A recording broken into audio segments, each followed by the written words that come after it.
नमस्कार मेरे प्यार मित्रों, आप सब कैसे हैं? आई होप आप लोग अच्छे होंगे, मस्त होंगे और अपनी पढ़ाई जबरदस्त तरीके से कर रहे होंगे। दोस्तों हम लोग देख रहे थे Allahabad high court group C group D steno का प्रैक्टिस सेट देख रहे थे, जिसके तहत मैंने 2 प्रैक्टिस सेट आपको करा दिए हैं। दोस्तों मैंने मैथ नहीं कराई है, बाकी इंग्लिश भी करा दी, हिंदी भी करा दी, जीएस भी। तो 3 पोर्शन मैं कराते चल रहा हूँ, तीनों पोर्शन आपके समझ में भी आ रहे होंगे। देखिए छोटी वीडियो है तो इसका मतलब ये नहीं कि कोई चीज़ छोड़ रहा हूँ, छोड़ता नहीं हूँ दोस्तों।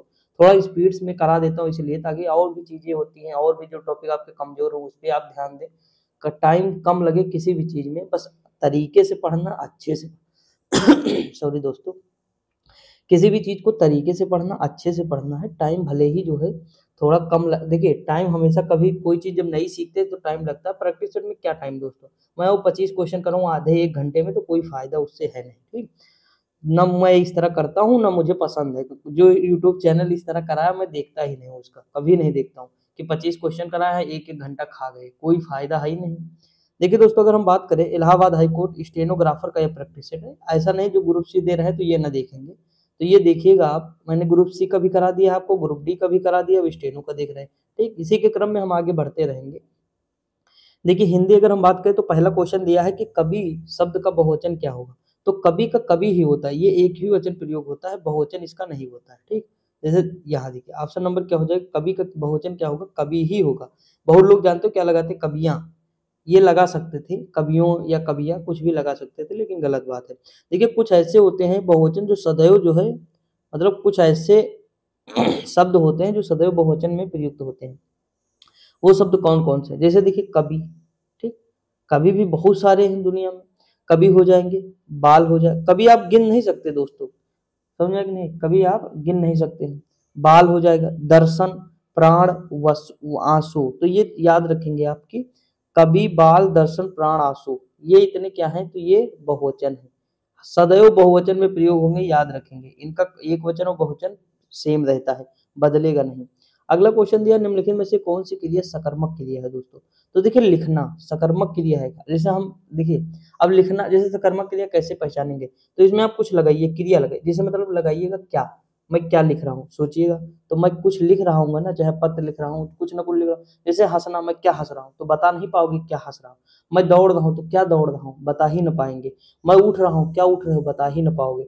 तो जिसमें मतलब ये है ना, जैसे यहाँ देखिए मैं पढ़ दे रहा हूँ, जिस क्रिया के साथ कर्म हो या कर्म होने की संभावना हो तथा जिस क्रिया के व्यापार का फल कर्म पर पड़ता हो, वहाँ सकर्मक क्रिया होती है। उपरोक्त विकल्प में लिखना एक सकर्मक क्रिया, क्योंकि इस क्रिया के साथ कर्म के होने की संभावना है दोस्तों। जैसे राम पत्र लिखता है तो राम कुछ ना कुछ लिख रहा है ना, लिखता क्या हो जाएगा? क्रिया हो जाएगा, और क्रिया के साथ कर्म है, समझे कि नहीं? तो ये चीज हो जाएगा। आई होप आपको समझ में आ रहा होगा मैं जो कहना चाह रहा हूँ।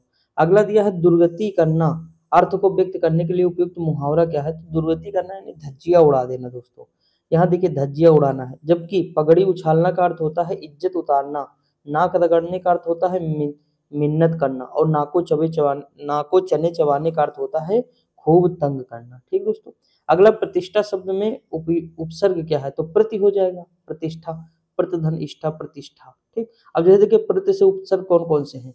जैसे प्रतिकूल हो जाएगा, प्रतिष्ठित, प्रतिक्षण, प्रत्यक्ष, परोक्ष, प्रत्येक, ठीक? तो ये सारे हो जाएँगे, इतने याद रखेंगे आप। अगला क्वेश्चन दिया है दर्शिका शब्द में प्रत्यय है, तो इका प्रत्यय, प्रत्यय यानी जो बाद में लगे, तो दर्शिका यानी इका, समझा कि नहीं? इका प्रत्यय हो जाएगा इसमें। जैसे नायिका है, इका प्रत्यय है, गायिका है, ठीक? ये याद हो जाएगा, आगे बढ़ जाएँ। अगला कौन सा शब्द खर के लिए प्रयुक्त नहीं है? तो देखिए खर मतलब होता है दोस्तों गधा, तिनका, दुष्ट, खरा नहीं होता कभी, याद रखेंगे। ऑप्शन नंबर डी गलत है, बाकी तीनों सही है, ठीक। अगला क्वेश्चन दिया है पुत्री शब्द का पर्यायवाची नहीं है, तो पुत्री का आत्मज नहीं है दोस्तों। आत्मजा होता तो हो जाता, आत्मजा हो जाता, ठीक, लेकिन आत्मज पुत्र का हो जाएगा, समझेंगे नहीं। बाकी जो है बेटी, दुहिता और सुता, ये सारी हो जाएंगी। जैसे यहाँ लिखा भी है सुता, बेटी, दुहिता, पुत्री शब्द के पर्यायवाची। पुत्री के अन्य पर्यायवाची क्या है? तनया हो जाएगा, आत्मजा, नंदनी, तनुजा, ये सब पुत्री के हो जाएंगे। अगर पुत्र की बात करें तो बेटा है, सुत है, तनय है, नंदन है, पूत है, नंद है आदि, ये सब क्या हो जाएंगे? तो ये बेटी का पर्यायवाची है। अगला क्वेश्चन अनुग्रह शब्द का विलोम क्या है? तो अनुग्रह का विग्रह हो जाएगा। अगला दिया है निम्नलिखित में से कौन सा शब्द अशुद्ध है दोस्तों? तो वे वापिस लौट आए, वे वापिस नहीं होता, वापस होता है। क्या होता? वापिस कहीं सुने हो क्या? लिखा वापस सुने होंगे, वापस, वो वापस लौट आए, तो यही हो जाएगा, पहले गलत हो जाएगा। यहाँ देखिए वापस भी लिखा। अगला क्वेश्चन है वह यौवन में परिश्रम करता है, लिखा है वाक्य रेखांकित शब्द। तो यौवन क्या है, तो यौवन संज्ञा है दोस्तों, क्या है, संज्ञा है, ठीक। यह एक भाववाचक संज्ञा यौवन, क्योंकि जवानी, वह जवानी में परिश्रम करता है, यौवन मतलब जवानी ही होता है। तो जवानी क्या है, वो जो है भाववाचक संज्ञा हो जाएगा, ठीक। किसी भाव गुण दशा आदि का ज्ञान कराने वाला शब्द भाववाचक संज्ञा होते हैं, जैसे मिठास, कालिमा, क्रोध आदि। भाववाचक संज्ञाओं का निर्माण जातिवाचक संज्ञा, सर्वनाम, विशेषण और क्रिया से होता है। अगला क्वेश्चन दिया जैसे लाल, लाल क्या है, विशेषण है, इसमें ईमा लग गया, लालिमा हो जाएगा भाववाचक संज्ञा। जैसे अपना क्या है, सर्वनाम है, अपनत्व तो क्या हो जाएगा, भाववाचक संज्ञा। आपको पढ़ना है संज्ञाएं, देखिए जो है संज्ञा, सर्वनाम, ये सारे पढ़ने हैं आपको, एग्जाम में क्वेश्चन बनते हैं। और ये नाउन, चाहे इंग्लिश का पोर्शन हो, इंग्लिश में भी आपको पार्ट ऑफ स्पीच के सारे भाग पढ़ने हैं और अच्छे से पढ़ने हैं, समझ आया कि नहीं दोस्तों। तो ये सारी चीजें, बहुत सारे उसमें चीजें हैं, आपको देखना है, बाकी आप मीनिंग याद करते रहिए थोड़ा थोड़ा। जो ज्ञात इतिहास से पहले हो वाक्यांश के लिए क्या होता है, यानी जो ज्ञात इतिहास के पहले का हो तो प्रगतिहासिक होता है, क्या होता है, प्रगतिहासिक। ऑप्शन नंबर बी हो जाएगा, ठीक दोस्तों, ये हो जाएगा प्रतिहार। आप पढ़े होंगे प्री हिस्टोरिक एज, पढ़े कि नहीं, तो वही है। अगला, मैं प्रतिदिन दूध पीता हूँ, तो जैसे ये दूध क्या हो जाएगा, कर्म हो जाएगा दोस्तों। मैं पीता हूँ तो क्या, दूध पीता हूँ, तो ये कर्म हो जाएगा, ठीक। तो इसमें अब क्या ही व्याख्या करूं ज्यादा, पीता क्रिया हो जाएगी, मैं क्या हो जाएगा, तो कर्ता हो जाएगा, बस। प्रतिदिन यानी विशेषण हो जाएगा। अगला क्वेश्चन दिया, कुछ लोग इधर ही आ रहे हैं, वाक्य को रेखांकित अंश में विशेषण है, तो ये क्या हो जाएगा, ये परिणामवाचक हो जाएगा विशेषण। कुछ लोग, अनिश्चित है ना, कुछ लोग है तो अनिश्चित परिणाम,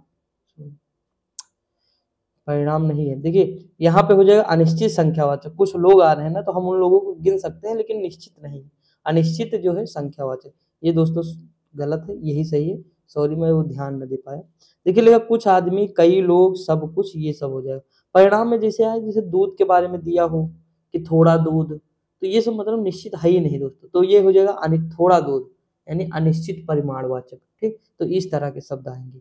अगला दिया, निम्नलिखित वाक्यों में भाववाचक का उदाहरण, यानी भाववाच्य का उदाहरण कौन सा हो जाएगा, तो ये है अब चला जाए, ये भाववाच्य है, ठीक दोस्तों। जैसे देखिए, राम से हंसा नहीं जाता, उससे चला नहीं जाता, उससे रुका नहीं जाता, मुझसे, ये सारी चीजें क्या है जिसमें जाता हो उस तरह के, तो ये भाव बता रहा है। निम्नलिखित में से मुहावरा कौन सा है, देखिए दोस्तों, जिसमें जो है ना लगा होता है ना पीछे, वो मुहावरा होता है, समझ। अब देखिए ना किस में लगा, इसमें देखिए, दांत खट्टे करना, ये मुहावरा है, बाकी ये सब लोकोक्ति हो जाएगा, समझे कि नहीं। जैसे ना नौमन तेल होगा न राधा नाचेगी, नाच न जाने आंगन टेढ़ा, दूर के ढोल सुहावने, ये सब हो जाएगा, ठीक। तो आप समझ लेंगे कि नहीं, आगे बढ़ जाएं। तो इसमें आप क्या ही करें, जैसे देखिए, दांत खट्टे करना यानी पस्त करना हो जाएगा, न नौमन तेल होगा न राधा नाचेगी, नाच न जाने आंगन टेढ़ा, दूर के ढोल सुहावने, तो ये सब हो जाएगा।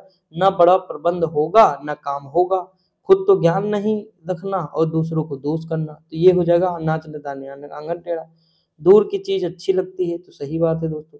अब देखिए, अगर हम बात करें यहाँ पे गद्यांश, लिखा है वायु प्रदूषण का सबसे अधिक प्रकोप महानगरों पर हुआ है, इसका कारण है बढ़ता हुआ औद्योगिकरण, बिल्कुल सही बात है।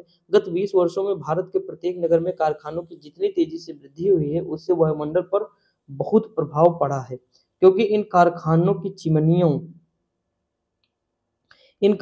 चिमनियों से चौबीसों घंटे निकलने वाले धुएं ने सारे वातावरण को विषाक्त बना दिया है। इसके अलावा सड़कों पर चलने वाले वाहनों की संख्या में तेजी से होने वाली वृद्धि भी वायु प्रदूषण के लिए पूरी तरह उत्तरदायी है। इन वाहनों के धुएं से निकलने वाली कार्बन मोनोऑक्साइड गैस के कारण आज न जाने कितने प्रकार की सांस और फेफड़ों की बीमारियां आम बात हो गई हैं।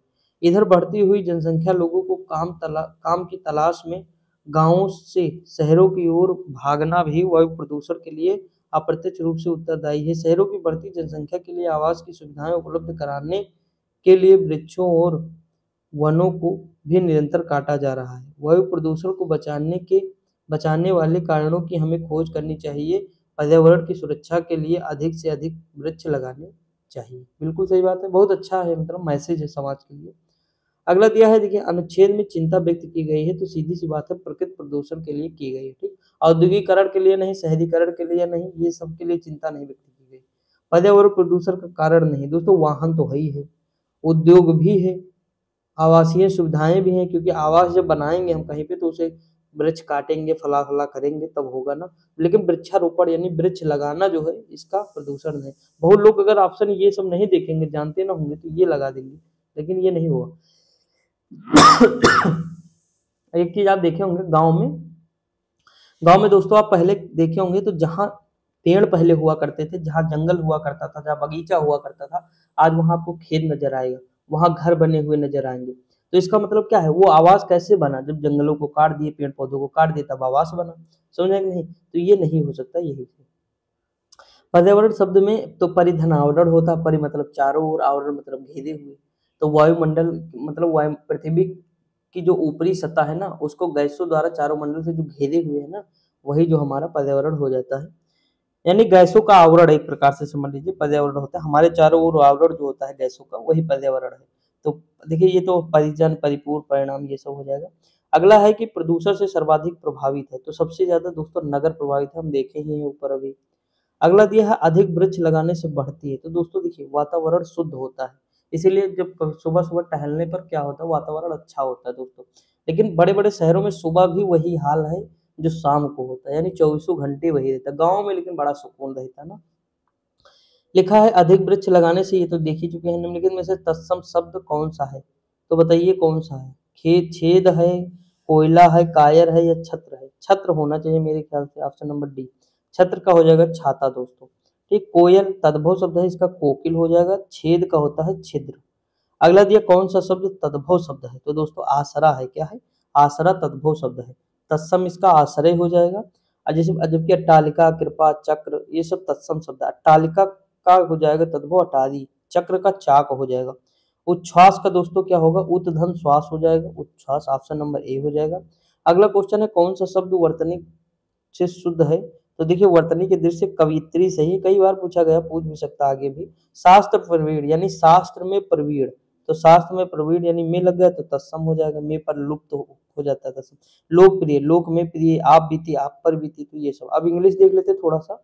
देखिए इसमें करेक्ट वर्ड कौन सा है, तो अगर आप देखेंगे टुमारो, सॉरी रॉन्ग पूछा है ना दोस्तों, हाँ तो रॉन्ग ये हो जाएगा। ठीक, ऑप्शन नंबर क्या हो जाएगा, मतलब सी हो जाएगा रॉन्ग। कमीशन सही है, एकोमोडेट सही है, परमिसिबल सही है। देखिए, कमीशन मतलब आयोग होता है, ठीक, कोमोडेट मतलब समायोजित करना, और परमिसिबल मतलब जायज या मुनासिब। देखिए टुमारो मतलब कल होता है, लेकिन देखिए टू मारो यानी इसमें डबल यम नहीं होता दोस्तों, बाकी सही है, केवल एक यम हटा दो तो सही है। अगला क्वेश्चन है choose the wrong, sorry choose the word that is wrongly spelled. इसमें भी गलत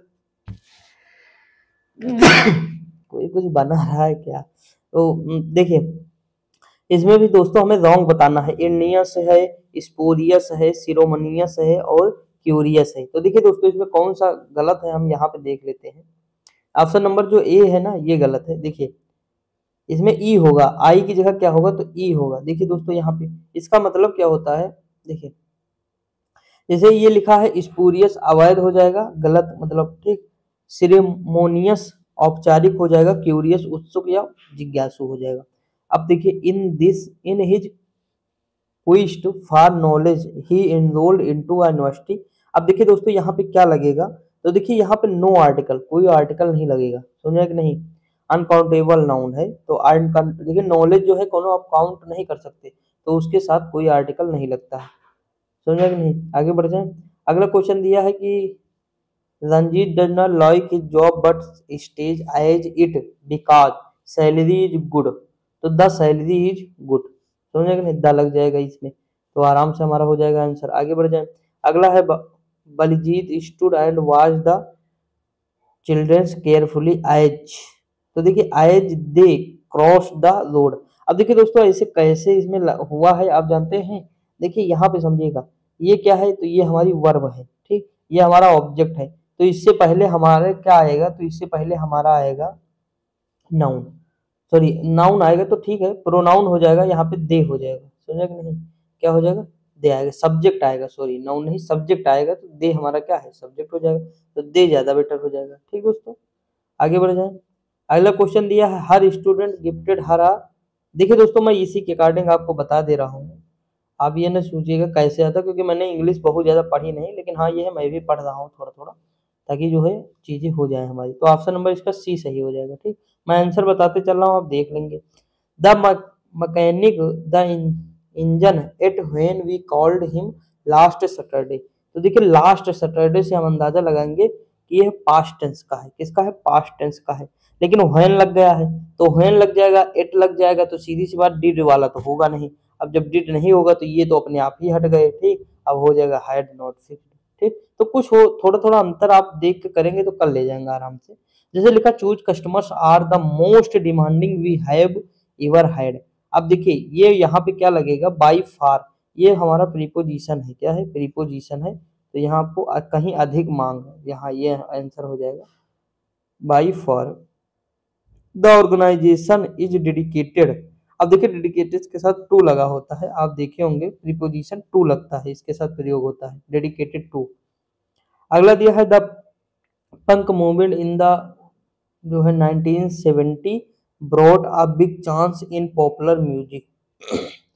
ब्रॉड के साथ क्या लगता है? ब्रॉड अबाउट या इनटू, दोस्तों देख लेते हैं। तो अबाउट लगता है इसके साथ। क्या लगता है? अबाउट। ठीक, ब्रिंग अबाउट मैंने सुना था तो उसी के मतलब उसे बदल दिए तो ब्रॉड अबाउट हो जाएगा। अगला क्वेश्चन दिया, अब देखिए इसे हमें लगाना है, अरेंज करना है, तो ये अरेंज करने में कोई नई बात नहीं है दोस्तों। ठीक, ऑप्शन नंबर क्या हो जाएगा? बी हो जाएगा। क्या हो जाएगा? बी। कर लेंगे आप, कर लीजिएगा। इसमें ऑप्शन नंबर डी हो जाएगा। पॉज करके कर लेंगे आप लोग, थोड़ा देखेंगे, मैनेज करेंगे। हर चीज दोस्तों बताई नहीं जाती, कर लेंगे आप तो ज्यादा बेटर होगा। आगे बढ़े। अब देखिए if she will go to the university next year. अब देखिए विल वाला तो होगा नहीं दोस्तों, क्यों? अब मुझे कैसे, मैंने बताया नेक्स्ट ईयर लिखा ना, सॉरी। ठीक है, यहाँ पे देखिए, ठीक है, यहाँ लिखा we will have the house completely over. लेकिन यहाँ एक चीज आप ये देखेंगे, यहाँ देखिए, अगर मैं दिखा दूं आपको, एक मिनट। यहाँ देखिए आगे वाला जो सेंटेंस होता है ना, ये वाला दोस्तों, ये होता प्रेजेंट टेंस में, और ये होता है पीछे वाला फ्यूचर टेंस में। ठीक, ये प्रेजेंट में होगा। जैसे if he goes to the university next year we will have the house completely to our self. तो ये हो जाएगा। ठीक, इस तरह। तो ऑप्शन नंबर ए में गलती है। अब इस तरह जैसे इसमें देखेंगे आप दोस्तों, तो ऑप्शन नंबर क्या हो जाए? देखिए बिटवीन देमसेल्फ लिखा है ना, तो ये गलत है, क्योंकि दो लोगों की बात होगा, देमसेल्फ नहीं होगा, एमंग होगा अगर तो हो जाए। यहाँ एमंग होगा दोस्तों, बिटवीन की जगह क्या होगा? एमंग होगा। आगे बढ़ जाए तो ये आप पैसेज पढ़ लेंगे कि नहीं दोस्तों? तो पढ़ लीजिएगा, पॉज करके पढ़ लीजिएगा। ठीक दोस्तों, देखिए आगे अब हम बढ़ जाए। यहाँ देखिए व्हाट वर फिंगर्स यूज, देखिए वही है, पैसेज का ही है, यहाँ पैसेज ही है, ये सब पैसेज है। देखिए सिनोनिम यहाँ देखते हैं, to choose the best synonym for the following verb. ये पैसेज का ही है लेकिन रिस्ट्रिक्ट हो जाएगा। ठीक दोस्तों, अगर आप देखेंगे कोई दिक्कत नहीं। ये कर्व का पूछा है। कर्व मतलब होता है नियंत्रण करना या प्रतिबंध करना, तो रिस्ट्रिक्ट आप सुने होंगे सीमित करना। इंक्रीज मतलब बढ़ाना, स्टॉप मतलब रोकना, अलाउ मतलब आज्ञा देना। तो ये इजी है। प्रीकैरियस इसका मतलब क्या होता है? डेंजरस। ठीक, देखिए दोस्तों कभी कभी आपको एक देखिए यहाँ कॉमन सेंस अगर मैं होता एग्जाम में लगा लेता। कैसे? देखिए यहाँ देखिए अस लगा है पीछे, तो यहाँ भी तो अस है। बाकी और कोई ऑप्शन इस तरह नजर आ रहा है? नहीं आ रहा है ना, तो मार दीजिए खटाक से। अब देख लीजिए इसका मतलब क्या होता है? खतरनाक होता, क्या होता है? रिडंडेंट। देखिए अनावश्यक होता है, इसका मतलब विलोम, अनावश्यक। तो इसेंशियल हो जाएगा, मूलभूत या आवश्यक हो जाएगा। अपोजिट पूछा है दोस्तों। अगला दिया है फ्यूरियस। वाह भैया वाह, फ्यूरियस, फेरियस। फ्यूरियस मतलब अति क्रुद्ध होता है, तो इसका काम हो जाएगा शांति, एंटोनिम है ना दोस्तों। अगला क्वेश्चन दिया है कि around paid by the husband to the wife on legal separate. ये हो जाएगा एलिमनी। क्या हो जाएगा? एलिमनी। ठीक, इसका मतलब होता है गुजारा भत्ता शुद्ध परिभाषा में। अब देखिए अगला दिया है easy to carry over long distance, तो ये हो जाएगा हमारा पोर्टेबल हो जाएगा, यानी जो एक स्थान से दूसरे स्थान इजी तरीके, अच्छे तरीके से ले जाए, पोर्टेबल हो जाएगा। आगे बढ़ जाए। अब हम दोस्तों जीएस देखते हैं, जो हमारा फेवरेट है। देखिए जीएस की ओर हम मूव करते हैं। यहाँ लिखा है निम्नलिखित में से कौन से देश में विश्व का सबसे बड़ा भूतापीय विद्युत संयंत्र है? तो यूएसए में है। कहाँ है? यूएसए में है दोस्तों। ठीक, आगे बढ़े। कैलिफोर्निया में स्थित है। अगला क्वेश्चन दिया है कि भारत के मानक समय में 82.5 डिग्री पूर्वी देशांतर रेखा को माना जाता है, जो उत्तर प्रदेश में होकर गुजरती है। तो मिर्जापुर। अगर यहाँ नैनी प्रयागराज होता तब भी लगा देते, वो भी सही था। दोस्तों एक चीज याद रखेंगे, ये क्वेश्चन ऐसा नहीं इसी एग्जाम में, पीछे में भी पूछ लिया, पेट में भी पूछा है, यहाँ भी पूछा है, कई सारे एग्जाम में पूछे हैं लगातार। ठीक, अब देखिए कौन कौन से मतलब भारत के राज्य हैं जहाँ से ये होकर गुजरती है, तो यूपी हो जाएगा ऊपर, उसके जस्ट नीचे है छत्तीसगढ़, एमपी थोड़ा मिलेगा आपको। ठीक, उसके बाद कौन सा मिलेगा, तो उड़ीसा मिलेगा, फिर नीचे आंध्र प्रदेश हो जाएगा। अगला क्वेश्चन है, ब्रह्मपुत्र नदी को बांग्लादेश में किस नाम से जानते हैं, तो जमुना नाम से जानते हैं। पद्मा को मतलब जो है गंगा को पद्मा के नाम से जानते हैं। ठीक? अरुणाचल प्रदेश में दिहांग नाम से और तिब्बत में सांगपो नाम से। ये सब याद रखना पड़ेगा आपको। ठीक दोस्तों, बहुत अच्छे से आपको पता होना चाहिए। भारतीय संविधान द्वारा अपनाई गई सरकार की संघीय संरचना मुख्य रूप से प्रभावित है। तो देखिए संघ मतलब बांध के रखना एक दूसरे को, और हम एक दूसरे को नाड़े से बांध देंगे यानी कनाडा, नाड़ा यानी कनाडा। ठीक, ऑप्शन नंबर ए हो जाएगा। दोस्तों मेरा कभी इस तरह गलत नहीं होता, मतलब कुछ चीजें रिलेट कर लेता हूँ ना तो गलत नहीं होता, तो कनाडा हो जाएगा। जैसे अवशिष्ट शक्तियां दोस्तों, इसके अलावा अवशिष्ट शक्तियां वहीं से ली गई कनाडा से। राज्यपालों की नियुक्ति व उच्चतम न्यायालय का परामर्शीय निर्णय जैसे प्रावधान भी कहाँ से लिए गए हैं, कनाडा से। नीति निर्धारक तो आयरलैंड से लिए गए हैं। संसदीय तथा ब्रिटेन, बैठो आके लौंडो, संसद में बैठो आके यानी बैठो यानी ब्रिटेन। ठीक, आओ हम डीपीएसपी बना रहे हैं लौंडो, आओ हम डीपीएसपी बना रहे हैं, तो लौंडो यानी आयरलैंड। तो मतलब आपके ना समझ में ना याद करिए, वो अलग बैटर है, लेकिन हमें ऐसे ही याद हो जाता है। ये हो जाएगा समवर्ती सूची का प्रावधान जो है ऑस्ट्रेलिया से। निम्नलिखित में से भारतीय संविधान का कौन सा अनुच्छेद प्रत्येक उच्चतम न्यायालय को रिट जारी करने की शक्ति देता है, तो यह है 226। उच्चतम न्यायालय 5 प्रकार की रिट होती है, बंदी, प्रत्यक्षीकरण, परमादेश, उत्प्रेक्षा, अधिकार पत्र, प्रतिषेध। कब जोड़ा गया, तो देखिए जो मूल अधिकार हमारा ना 11वां मौलिक अधिकार या मूल अधिकार जोड़ा गया 86वें संविधान संशोधन 2002 के द्वारा जोड़ा गया, जो शिक्षा का अधिकार था दोस्तों। अगला, भारतीय संविधान में मूलभूत कर्तव्यों के तहत जोड़ा गया, तो मूलभूत कर्तव्य के तहत जोड़ा गया तो 42वां संविधान संशोधन दोस्तों। स्वर्ण सिंह समिति थी, 10 जोड़े गए थे 1976 में, 42वां संविधान संशोधन था।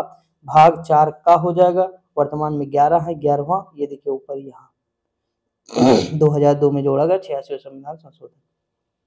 निम्नलिखित में से कौन सा देश दोहरी नागरिकता की अनुमति देता है, तो यूएसए देता है। वहां राज्यों की अलग नागरिकता और यूएसए की अलग है, हमारे यहाँ एक ही है।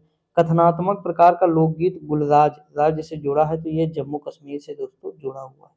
ठीक, आगे बढ़ जाए।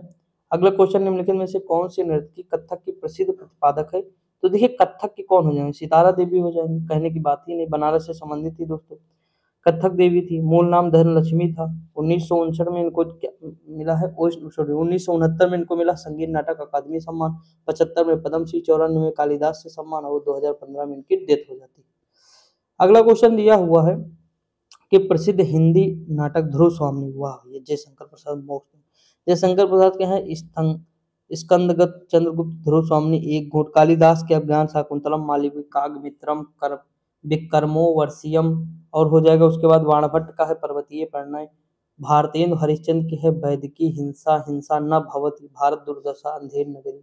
इंपॉर्टेंट है दोस्तों। विज्ञान के क्षेत्र में नोबेल पुरस्कार प्रदान करने वाले पहले एशियाई कौन थे, तो सीवी रमन थे दोस्तों। ठीक, इनको कब मिला, 1930 में मिला, भौतिकी के लिए प्राप्त हुआ था। रविन्द्रनाथ टैगोर को साहित्य के लिए मिला था, 1913 में मिला था, ये पहले भारतीय थे। यंत्र राजा एक खगोलीय पुस्तक ने लिखा है, जो सम्राट फिरोज शाह के दरबार के एक खगोलीय शास्त्र थे, तो ये कौन थे, महेंद्र सूरी। ठीक दोस्तों, अगला क्वेश्चन दिया है कि मलेशिया, तो ये दोस्तों करंट का है, हमें जरूरत ही नहीं, ये भी करंट का है। ठीक, कुछ जो करंट के होंगे हम देखेंगे ही नहीं, कोई दिक्कत नहीं, ये भी करंट का है दोस्तों। 52वां ज्ञानपीठ पुरस्कार तो मिला था संघ घोष को। अगला दिया है वर्तमान का, आप लोग देख लेंगे दोस्तों किसे कौन कौन मिला है, ये सब करंट का, ये भी करंट का है। ठीक, अब देखिए यूपी विधानसभा 2017 में 17वीं, अब देखिए 2017 में तो 17वीं हृदय नारायण दीक्षित थे, लेकिन हमें वर्तमान का देखना है ना। उसके बाद देखिए ये भी यूपी का ही है। अब देखिए ये वाला सही है दोस्तों, बढ़िया करंट का है, लेकिन ठीक है। लिखा है, वह उल्लेखनीय राजपूत राजकुमार कौन था जिसने राजपूतों द्वारा पुत्री के विवाह में किए जाने वाले बेतहाशा खर्च को, जिसका परिणाम अक्सर भ्रूण हत्या होता था, को कम करने के लिए कानून लागू करने की कोशिश की थी, तो ये थे जयसिंह द्वितीय। ठीक है, इंपॉर्टेंट है। अगला क्वेश्चन दिया है, वेधशालाएं भी इन्होंने बनवाई है। अगला, निम्नलिखित में से कौन से मुगल सम्राट ने अंग्रेजों के अप्रत्यक्ष कैदी के रूप में 6 वर्षों तक इलाहाबाद के किले में निवास किया, तो ये शाह आलम द्वितीय थे। अभी दोस्तों देखिए मुगल मैंने मध्यकालीन भारत आज ही कराया है, पूरी कंप्लीट महाराथन है, 1.5-2 घंटे की है। आप देख लेंगे, उसमें लगभग 1000 क्वेश्चन आपके मैंने करा दिए हैं, ठीक है। तो बहुत ज़्यादा बेनिफिट एग्जाम में होगा उसका, आप देखेंगे। इससे पहले एंशिएंट हिस्ट्री भी मैंने कहा, अब कल से मॉडर्न हिस्ट्री चलेगी। मॉडर्न के बाद फिर दोस्तों हम चलेंगे जियोग्राफी, फिर ऐसे मतलब पेपर आएगा तब तक हमारी ये बुक पूरी तरह से कंप्लीट हो चुकी होगी। जीएस आपके जो क्वेश्चन है जीएस के करंट छोड़ देंगे तो 20 क्वेश्चन के आसपास पूरी बुक में आपको नजर आएंगे, ये मैं कह सकता हूँ आराम से, अगर आप देखेंगे तब दोस्तों। बाकी आपकी मर्जी, और बहुत सारी चीज़ हिंदी भी मैंने कंप्लीट करा रखी है, आदित्य पब्लिकेशन पूरी, जीएस पॉइंटर मैंने करा रखी, कई सारी और बुकें करा रखी है, मतलब पढ़ाने तो बहुत पढ़ा दिया हूँ, आप देखेंगे तो बहुत, और रिलेट करके पढ़ा हुआ, ऐसा नहीं कि बस याद ना हो, याद दोस्तों करा के ही छोड़ा हूँ। देखिए बक्सर का युद्ध हुआ था 1764 में, याद रखेंगे ये ज्यादा बेटर है दोस्तों, ठीक। अगला क्वेश्चन दिया हुआ है कि 18वीं शताब्दी के दौरान पंजाबी में प्रसिद्ध रोमानी महाकाव्य हीर मांझा द्वारा लिखा गया, तो दोस्तों ये किसने लिखा देखते हैं। हीर मांझा जो लिखे थे कौन थे दोस्तों, इनकी रचना की थी वारिस शाह ने किया था, बाबा वारिस शाह पंजाबी कवि थे, उन्होंने किया था हीर मांझा।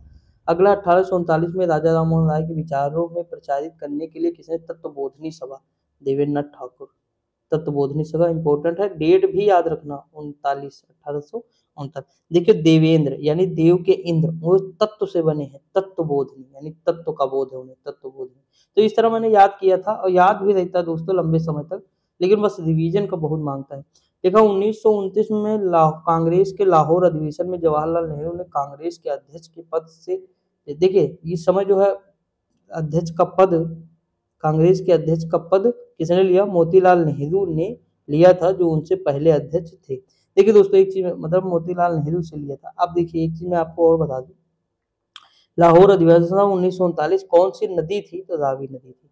दोस्तों देखिए मैंने आपको हमेशा एक चीज बताया, जीएस जितना मैंने अब तक अपने चैनल पे पढ़ाया है सारी रिलेट करके पढ़ा, इतनी ट्रिक मैं बताता हूँ कि मतलब इतना कोई बताता ना होगा, बहुत सारी चीजें रिलेट कर करके बताता रहता हूँ। लेकिन आपको पढ़ना होगा, आपको समझना होगा, आपको जानना होगा, समझा कि नहीं। तो ये सारी चीजें हैं, बहुत ज्यादा बेनिफिट मिलेगा एग्जाम में, ये मान के चलिए। बाकी ये सारी चीजें आपको पढ़नी है, मैथ के क्वेश्चन है आपको लगाने हैं दोस्तों, किस तरह के क्वेश्चन आते हैं देख लीजिए, बिल्कुल इजी क्वेश्चन तो नहीं रहते हैं, ये कोई कहे तो वो मतलब बेवकूफ बना रहा है, इजी नहीं रहता दोस्तों, मतलब लेवल के क्वेश्चन रहते हैं, लेकिन फिर भी हमें करना होगा, ठीक दोस्तों।